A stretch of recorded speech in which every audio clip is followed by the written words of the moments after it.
We have different functions in our brain. For example, intelligence. You can measure it by doing IQ tests and can predict where a person stands. But there's another brain, the so-called social brain. What is it? I don't know if I'd say it's another brain, but certainly it's a different set of capacities. And if you think about what humans are really good at, it's true that we're really good at solving logic problems and math and language, but maybe the most remarkable human cognitive capacity is our ability to deal with other people, specifically to consider their thoughts and plans and to use that information to compete against them, to deceive them, but also to cooperate with them and to teach them. It's, in a sense, the most human thing in the world is a university, a place where people teach the children of strangers. How important is the social brain, or whatever we might call it, for success in the life? I'm not defining success as top job, but also for happiness. Yeah, it's incredibly important. And one way to think about that is, if you think about the perspective of a parent or a caregiver, it can be more devastating for your child to lose social function, as in autism spectrum disorders, than intelligence or a sense. Like a blind child is still capable of so much human interaction and a complete human life. But a child who avoids physical contact and affection can be so emotionally hard for a parent or a family. The question, there are diseases like Asperger's syndrome or autism, where the children are very intelligent, but there's a problem with the social brain.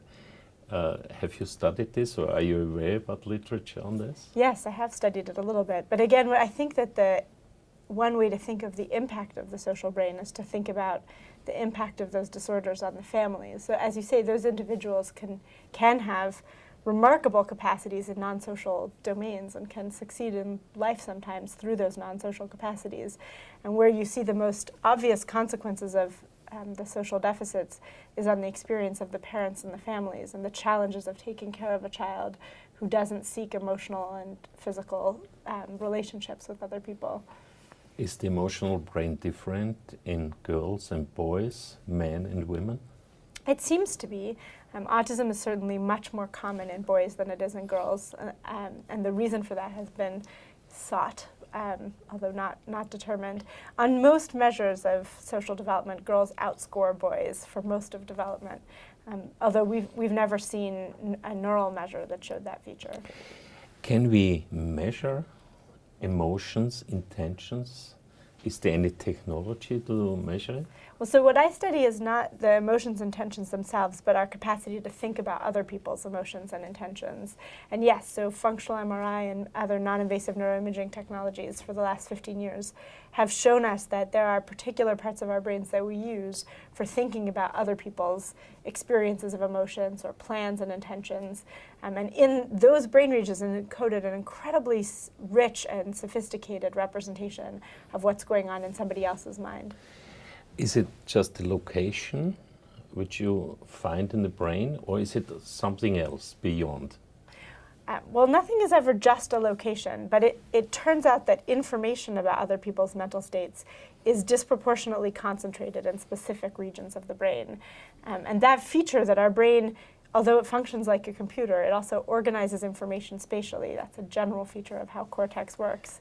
And it's often a signature that some problem is in some way special. And so information relevant to that problem is concentrated where local interactions will be most efficient. My last question, maybe it's too difficult to answer this. Can you measure where a person will go in the future with functional MRI? What do you mean by where they'll go? How the social intelligence will develop in the future? Are there predictors? That's very interesting. So far, what we've been looking at is just trying to measure how social function changes in development.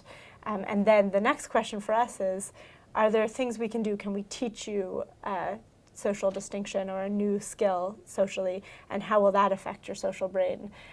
Certainly, predicting long-term outcomes is beyond our current scope. Okay, thank you. Thank you.